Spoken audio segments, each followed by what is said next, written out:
Hello guys and welcome back to another FPL video. Today we're going to talk about how my team did in Game Week 7 and I'm going to prepare some early tips for Game Week 8. I'm back from my vacation, so I've refreshed the batteries and it's time to take this international break full steam ahead and to start preparing for the upcoming Corona fixtures. We have another break in a couple of weeks, so we need to be mindful about that. But for now, let's see how my team did in Game Week 7. This time around, no less than 1 pointer, which is good. Only one player, though, once again above the double digits, which is not looking very nice for my team overall, but still an okay performance. Henderson in goal with 3 points. Honestly, that would have been the best thing possible. Like Liverpool to win for me and for him to concede only one goal and make some saves and get at least one more point for saves. Rick Willis, I brought him in instead of Pau Torres in hindsight. That was a okay transfer. Pau Torres got a clean sheet against United, but Rick Willis got an assist. So I'm prepared for the future now, and Rick Willis already returned for me. So 4 points, Trent with an 8-pointer clean sheet and a double bonus points. So that's all good there. Gabriel, once again, Arsenal didn't keep a clean sheet in the easy fixture at home.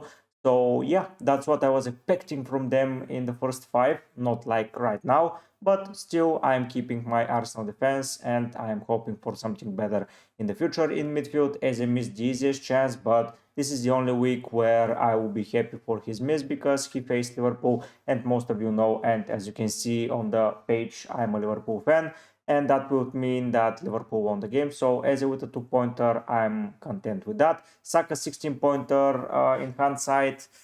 It was a 70-30 in favor of Haaland for captaincy. In the start of the season, I was always planning to captain Saka in game week 6 and 7.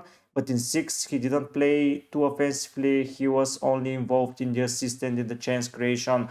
So I was like, okay, Haaland faces Fulham at home. They got 2 draws in a row, so they need a resounding victory. They scored 3 goals, and that's the first time when they score so many goals and Haaland is not involved at all, or there was like only one more instance. But still, Haaland was the reasonable choice to go as a captain, and even if he wasn't my captain and I owned him, he would have still hurt me, and that's not a good thing. So basically, I prepared for the worst, and I didn't expect a big burst of ranks. So yeah, Haaland captaincy didn't pay off, but still got the 16 points from Saka. And Bumo, the only one of the 2 players that I think are essential. The other one, I don't own him. But yeah, I will own Mbumo happily. As you can see, he has returned in 5 of the 7 games so far.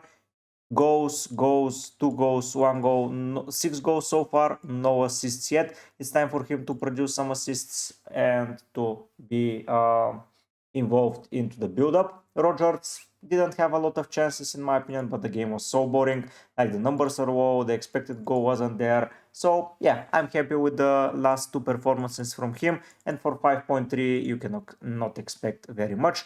From Vardy up front, I was expecting a bit more. I wanted him to convert that chance against Bournemouth, but still 2-pointer, 73 minutes. I believe now that he becomes a minutes risk, so I might even consider selling him at that point. But next up he faces Southampton, then it's Ipswich at 10, so I'm looking likely to keep him and to see if he can return at least once, because in the 2 instances that I played him, he returned 4 points, which is not ideal. Haaland we already discussed, and Havertz with an 8-pointer, once again a goal, 2 bonus points. He has already 4 goals and 1 assist. He's doing particularly well, even though he played in midfield. Now Merino is back into the frame, and I think that Havertz can operate into that midfield. Maybe Odegaard will return soon, as they have Merino, Partey, Jorginho, Declan Rice, and if Odegaard returns, I believe Kai Havertz will be more than helpful up front. I'm considering selling after game week 8, but we need still to see how, if he's fit to 8, do we sell him, do we not, do we prepare for 12 onwards? A lot of questions to be asked, but still, I think it's a reasonable player to own, and Haaland we already discussed. On the bench, if I went with Aina instead of someone else like Vardy or someone, it was going to be the same, the rest of the players 1-pointer. So realistically, I got the best players outfield this week, so that's good. Not the greatest captain, but still an amazing return. 16 points, 60 points overall, way above the average 1.4 million rank, which is okay when I have only 1 double-digit return. Here I have to 5 players returning once again. So 5 players returning, and I'm on a green arrow, guys. I'm once again into near the top 100k, 110k compared to 240. So that's more than double the green arrow, and it's always good to have a green arrow going into an international break because I can always see that green arrow shining there. I went first into the FPL MV Discord League. It's not by a lot, but still a pretty good week for me. In hindsight, 60 points, I'm more than happy. In my YouTube FPL MV Mini League, it's currently Drayton Rovers in first place. If you're interested in my mini league and want to be part of it, there is a link in the description. You can click it and you immediately will join it. We have, let's see how many players. We have 237 players, and that's an amazing number of players, especially for a guy that has started the journey not long ago and is just there, and I'm around the top 20, so that's even better. So yeah, I like it. If you like it as well, drop a like, drop a subscribe, join the mini league, join the channel, do whatever you feel feasible. Now let's go and see how my team for game week 8 is looking. In Gw8, Henderson against Forest. Forest are doing well, and I expect Forest to keep doing well. But still, I believe that Henderson is an okay keeper to own. I don't know to which keeper should I go. Like, some of the teams are keeping clean sheets, like Villa kept this week, Leicester even kept this week, Everton kept it, Newcastle kept it. A lot of options left, right, and center. But still, for me, there isn't a clear favorite. Maybe Raya is a solid option, but they're also conceding. So yeah, I'm not too excited there. In defense, I have Gabriel against Bournemouth. He's not going anywhere. Most of the players are on a double Arsenal defense, so at least I have to have one of the cover. Rick Willis against Wolves away. I don't know if he will start, but honestly, I'm here to risk it. I will have bench options to cover it, so yeah, I'm more than happy to go. And last but not least, Alexander Arnold against Chelsea at home. I believe that game is going to be pretty iffy, and yeah, I don't know what to expect there. In my midfield, I have 4 away fixtures. When I look at it, I have 10 away fixtures. That's going to be hell of a different and difficult week, and I need to consider how I'm going to approach it and if I'm going to add something interesting there. But still, Eze against Forest, I don't know if something will happen from Eze because he has returned awfully low, 23 points so far. The price is dropping sooner rather than later. He's going to be a 6.8, 6.5 midfielder, sorry. So yeah, not too ideal, but maybe some returns will happen after the break. I don't know what is going to happen with Crystal Palace. Saka is not going anywhere next week, and Bumo, most probably if he's fit up until the end of the season, he's not going anywhere. And Rodgers against Fulham, I'm more than happy to keep that price rising. 5.3 currently, I'm on a 0.1 rise. I am on a 5.2, so I'm one of the few players in the game that own him since game week, I believe 3 or 4, no, maybe 3, because I went with him, and I'm still here to sell him for 5.2. So I'm happy with that. Vardy against Southampton, this is one of the fixtures where I expect him to score, so he's not leaving the squad. Havertz against Bournemouth, away from home, Havertz has not been amazing, but I don't want to sell him right now. And Haaland against Wolves, sorry, but Wolves have been conceding goals left, right, and center, and I'm not going to bet against Erling Haaland. He's already on a 15.4, so I made 0.2 on Haaland, which is quite interesting to say. 73% ownership. The guys this week that didn't own him did well because they've spread the funds to Palmer, Saka, maybe Bowen, who did amazingly well. Madison scored well, Johnson, Suwanke, Wood, a lot of players around that mid price. But if Haaland starts returning, it's going to be pretty interesting to see how they're going to approach it here. Crystal Palace, Aston Villa, I believe more likely Robinson to produce an attacking return than Aina to keep a clean sheet, but why the hell not? Yeah, I'm going to leave it like that and stay for a while. Now, some early tips from me. If you're looking to sell someone, whatever the transfer you're planning, wait and see. We have international football, and that international football poses a lot of places for injuries and for things to go wrong. So don't knee-jerk transfers. You have 13 days, no, 20, so 7 and 5, 12 days before the next fixture. So don't do anything rash, don't do anything stupid. For me, this is not a good place to wildcard. So if you're still holding the chip, don't use it right now. I know it's feasible to use it during an international break because you can catch some rises and some falls of prices, but this is not the time to do it. If you go to the fixture difficulty rating, and we see there isn't a team turning for the better. Arsenal will turn for the worse. Bournemouth are having one of the most awful fixture runs that you can imagine. Then Brighton are not too good to invest in. Chelsea are on the brink of bad fixtures like Liverpool and Arsenal. So if you're looking to invest in Chelsea, maybe do it after game week 9. We're going to talk about that in a while. Palace, okay fixture run, but they are not too sound. Everton, good fixtures. I believe they will start returning and start posing some threat, but are they keeping clean sheets against those teams? After the international break, we'll have to see. For Fulham, after Villa's game, it's a good run of fixtures, so I would recommend going for players there. Ipswich and Leicester, not teams to target. Liverpool, maybe to save off some players, yes. City are a good team to target, but only City.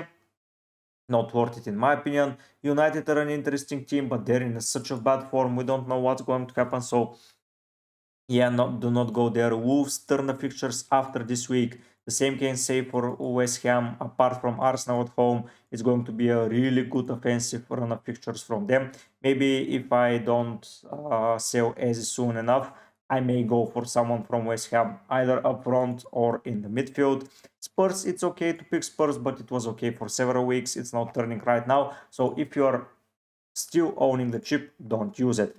My plans for the future is if we go to game week 9 and see it.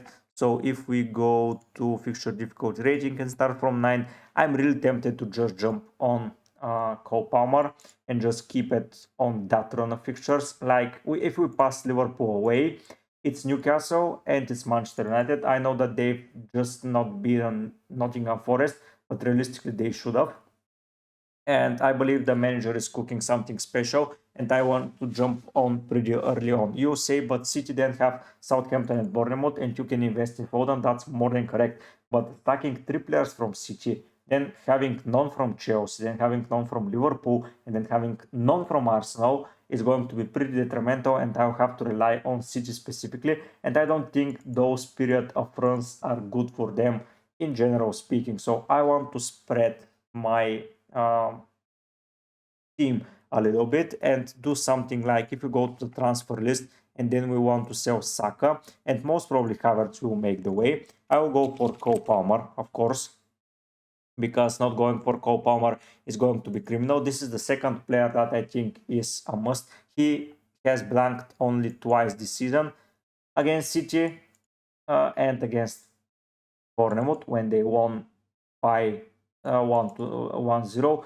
Apart from that, 6 goals and 5 assists, those numbers are ridiculous. If something happens and if they score a goal in general, he's involved. I don't want to put him into the side against Liverpool specifically because I don't want Liverpool to lose to Palmer, and I think this fixture is good for Arsenal, Bournemouth away. And then I'll have 8.6, and I can go for a player of the likes of either Solanke or Wood, who, by the way, from 9 has Leicester, has West Ham, has Newcastle, has Ipswich. Yes, he has City and Arsenal away, but still I can sell him because I will be activating the wildcard. So most probably I can go for Chris Wood, who, by the way, has been performing really solid in most of the fixtures he has been returning. Then there is a player of the ranks of Solanke, but the issue here is that he's providing assists. Look at that expected goals. That is 0.0 expected goals. That's a not good return of a number. Nicholas Jackson is not a bad shout out, but he's a little bit iffy, and I prefer Cole Palmer way more. And the fixture run is not there for him to be part of my squad. Maybe from game week 12 onwards, I can rely on him as well. But for that 3 fixtures, I believe I will be relying solely on Cole Palmer, you say. But yeah, Newcastle it's tough, United it's tough, Arsenal it's even more tough. But yeah, you're right. But Cole Palmer is that good of a player, and I think that he can exploit a lot of defenses, and I can have him for my wildcard early on. Then we go to Welbeck, who, yeah, I'm not going for Welbeck. Havertz, Wood is an option. The Lap is an option. By the way, Brentford, Leicester, Spurs. I don't think it's that bad of a run of fixtures. Cunha is a great shout out. Brighton, Palace, Southampton. 2 home fixtures. Cunha on penalties with 9 points against Brentford. 3 bonus points when they lost 5-3. That speaks of something. Go against Aston Villa once again, and before that go against Chelsea. So 3 goals, and quietly he generated 30 points. Duran is here, Calvert-Lewin, a lot of options, but I have the money. The real player that I want is Oli Watkins, but realistically it's going to be maybe after game week 11 when they have that run of fixtures. I will be there for it.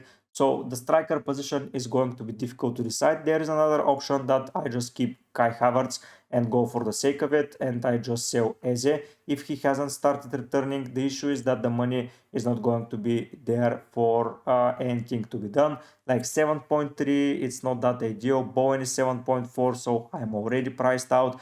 If none of them already has risen in price for 1 week, that's a little bit iffy. If Saka rises in price though, so I bought Saka for 10 million, so he will become 10.2, then I can do that, but Palmer most probably would have risen, so Bowen is going to be out of reach.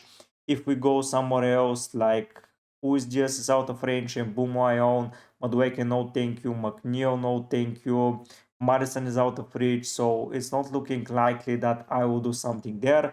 So if either as rises in price or something else happens, it's going to be out for Havertz, or even I can keep Havertz and keep my transfer. I can do all of this, but for now, this is thought for a different week.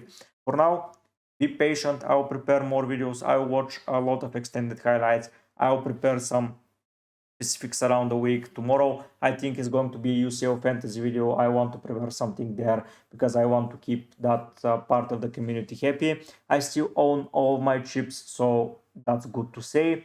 60 points this week. I'm more than delighted. Green arrows left, right and center for me. I'm playing a very difficult game compared to a lot of the managers. No wildcard yet, no chips used, not going against the tide. Maybe, yes, I do not own Palmer currently, and Luis Diaz and Salah can hurt me, but realistically, I think Palmer after Liverpool, even though he faces Arsenal, I can sell him before that. I can do a lot of things if I plan to wildcard on the next week. So there are scenarios, there are things that I need to consider, but for now, I think those are the thoughts. Once again, don't do anything rash and stupid. It's not good to wildcard. It's not a good week to bench boost, to do anything else.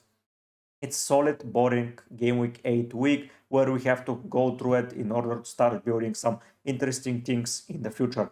Thank you for watching. Thank you for being part of the community. Sorry if I was out for several days. You've received only shorts. It's not the same as some long form content, but I'm back. I'm on the Discord as always. Go and join the Discord channel. There are a lot of people already chatting about FPL and UCL fantasy, so you can be part of it. Thank you for tuning in. Prepare for UCL fantasy videos, prepare for FPL videos, subscribe if you want to be part of it, notifications turn on, and I hope to see you soon with more content. But for now guys, I'll be heading out. Bye!